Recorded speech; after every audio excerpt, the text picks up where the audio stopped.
Nick World. I know you feel my vibes. I know you feel the energy today. Right? Today started off crazy. Started off crazy. First, we're gonna start where we get news about Cam Reddish's birthday. We was happy about that. Happy birthday, Cam. Then you get a news coming in talk about Cam is unhappy. Cam want a bigger role. He requested a trade. And then we find out that that's cap. So that kind of had us on edge today. Then we get hit with the news. The Cleveland Cavaliers has received Donovan Mitchell in a trade. Wow. I was at work. Checking my emails. My boy called me. Say, yo, did you hear? I'm like, nah, what you talking about? He said, oh, I'm cool too. Oh, Donovan Mitchell got traded. So I'm about to sit down. Oh, who we gave up? Who we what? Nope. Cleveland Cavaliers. The same team that we thought that was out. Picked up Donovan Mitchell. Now in my mind, I'm like, all right, I need to hear what the Cavs gave up for Donovan Mitchell. Like you said, the videos I had before, Donovan Mitchell, I think, is an all-star. With a potentially, well, he's a superstar. With a potential to take that to an elite player when he comes to my Knicks, because he'll be put around a better team, things of that nature. So I'm like, let me see what we got for him, right? Well, what the Cavs got. So as you can see, Utah Jazz is trading Donovan Mitchell to Cleveland Cavaliers for Lauri Markennan. It's a great player. 7 foot, could play the 3, the 4, and the 5. Right? I don't even know who in the world is. Was it Ochai? I don't even know who you are, Playboy. Then Colin Sexton, who we know is the young bull, who's also 6'3". 3 unprotected first-round draft picks, 2 pick swaps.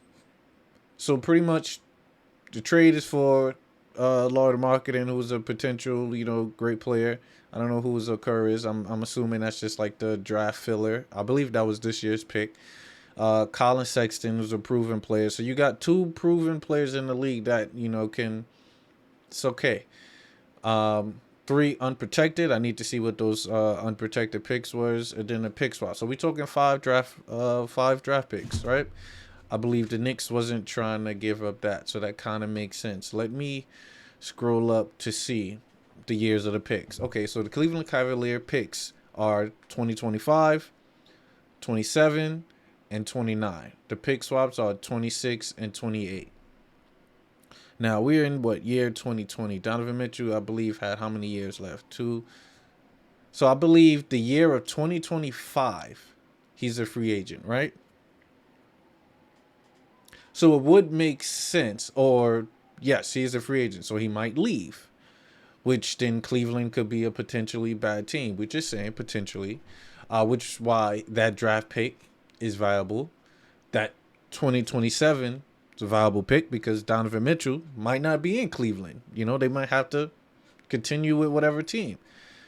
So maybe that what got the deal done was those unprotected picks. I don't know what year were the unprotected picks that the Knicks wanted to dish out.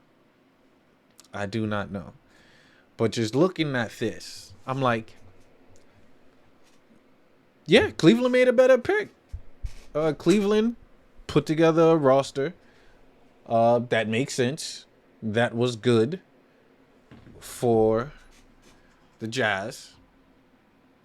And they capitalized.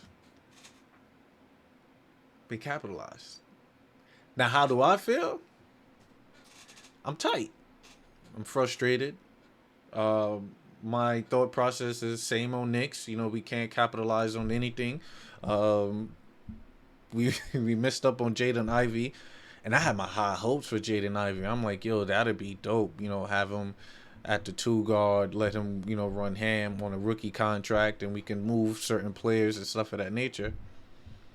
It's not happening right now. That is not happening right now. Then of course we don't know the direction that the guy's going. So I'm hearing that Quentin Grimes, they wanted to keep Quentin out of the roster. They don't want to trade Quentin. All I'm saying is Quentin needs to get the opportunity to play now. So that means Fournier has to go. Julius Randle gotta go. And why does that tie into Grimes for me? As Because of the ball. Julius Randle primary buckets is obviously the post up, catch it like the post, do his little thing, drive, or whatever the case is. We got Jalen Brunson now, who can pretty much have the ball in his hands. We have R.J. Barrett, who's, if Donovan Mitchell's not there, he could be an all-star. My whole thing was R.J. cannot be an all-star if you have Brunson, Mitchell, and Julius. It's a lot of ball dominant situation going on there. That might not be the case now, so I'm kind of excited about that. That's one thing that I am excited about. RJ's growth. We have RJ for the next 4 years. I want to see the growth with that. But the front office has to provide him with a way to growth, including Tibbs. Love Tibbs, but Tibbs he's going to do something with the lineup that we're not going to like. Just like how we should have played Opie more minutes and how we should have played Quickly more minutes. Grimes is going to get his minutes because clearly he's like this clear-cut favorite that they didn't want to add. It's ridiculous. I do want to look at my phone to see what was the thing. So I'm going to read what Ian Bagley said to see. So in some previous talks, the Utah Knicks had in some previous talks with Utah, Knicks has been unwilling to give up 3 unprotected first-round picks in the package for Donovan Mitchell, per ESPN. Cavs landed Mitchell in the package that included 3 unprotected first-round picks. Makes so much sense. So much sense. It is fine. I'm also looking at some tweets from the Benchwarmer Post. It said, a side note, all of the unprotected picks the Utah gained after Donovan Mitchell contract ends in 3 years. So pardon me, it's 3 years. He becomes a free agent. Utah's betting that he won't stay in Cleveland. That's exactly what I said. He's not going to stay. That man is out. He is out. And then also, I'm looking at the Mecca on Twitter saying a similar Knicks package for those questioners, if there was to match, it would have been. So, the Colin Sexton equivalent would be obviously R.J. Barrett, which they already had in a trade, which was crazy. Lauri Markennan, obviously the equivalent to that is Obi Toppin, right? And then Ochai would be Quentin Grimes. And then, of course, the 3 unprotected picks will be 25, 27, and 29. And then, of course, the 2 pick swaps. Knicks were not trying to add Quentin Grimes. All right? And then I'm also looking at Nick Muse, right? This was the Knicks' final counter. We're saying R.J. Barrett, Emmanuel Quickly. What? They wanted Quick in there? Another young player with 3 unprotected first-round picks and multiple pick swap. So they're saying that the Knicks did counter, but yet they still went with Cavs. I don't believe that. I don't believe they added Emmanuel Quickly. If they did, then that's crazy. That's wild. That's truly wild. That's ridiculous. But this is the NBA. This is my Knicks. I'm very frustrated. Because my mindset was you pair Donovan with Brunson. Yes, I was cautious with the backcourt. That is a small backcourt, defensive minded, totally fine. I get all of that. But we was willing to deal with that, just to see what the future holds. Because with Donovan Mitchell and that staff, even if we kept Julius, and had to get rid of Opie and stuff like that, you still would have had, and even if we had to get rid of Grimes, you still had Derrick Rose coming off the bench. You still probably would have had McBride to come off to help. Rose could have been the 2, Deuce could have been the 1 to run the backup 1. Or even with that, he probably not going to get minutes because if Brunson sit, you can move Mitchell over to the 1 and then bring in Rose to play the 2. So that's an option. You know how Tibbs is not going to play.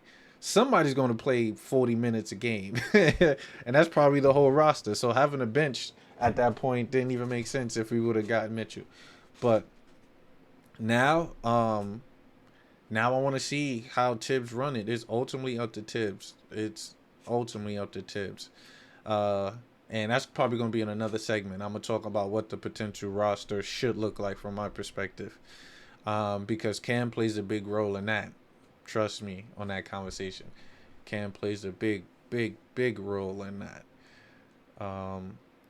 But I do want to take it over to my guy Stephen A. I need to see what he got to say. You see what I'm saying? You see what I'm saying? Every single time, man, something goes wrong. I wanted Donovan Mitchell in New York. I shut my mouth. I didn't say a word. I didn't say a word. Because I didn't want to blow it. I didn't want to get in the way. You got about 7 or 8 first-round picks. You got R.J. Barrett. You got Julius Randle. You got Toppin. You got Emmanuel Quickly. And you still couldn't get Donovan Mitchell. I you agree. Still couldn't get him. So once again, we're going to go into another season. And the New York Knicks are devoid of a star. They're somewhere other than in a New York Knicks uniform. See, this is what I'm trying to say, man. They make me sick. Nothing ever gets done in New York with the Knicks. Nothing. That's how we feel. Nothing. That's how we feel. I'll be cool.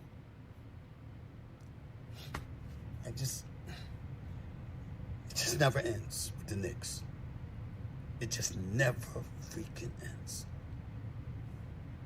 Oh! Yeah, I agree. I agree. He has the right to feel that way. We all do, even though I don't always agree with Stephen A. Smith. But yeah, you do what you do. You get this all-star, then you continue to build.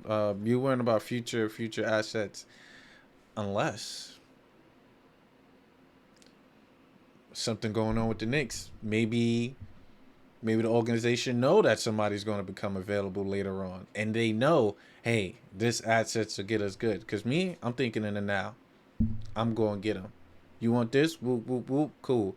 But R.J. Barrett and Quentin Grimes, we're giving up both our shooting guards. 'Cause I don't see Barrett as a small forward. But you do that deal, then what are you going to do? Obviously, you got those 2 guys, and Brunson and Mitchell. That's what going to play 48 minutes every night.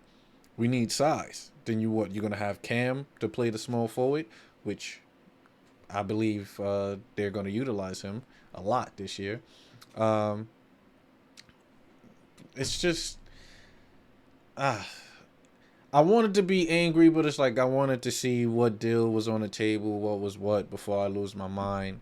Am I still stressed? 100%. Am I happy that's over our head, is done? Yes. Maybe we can move forward because there's still more to come. I believe. I mean, do I have faith in our front office? I don't know as yet. We've Knicks fans. We've been hurt before, so we know disappointment. We're gonna feel disappointment. I should be the delusional one and be like, we're gonna be good. We're gonna bounce back. Yeah, not today. Not today. But anyone, we're gonna sign off before I really lose it. So I had that face. We're gonna leave that face up there. Appreciate you stopping by. Deuces.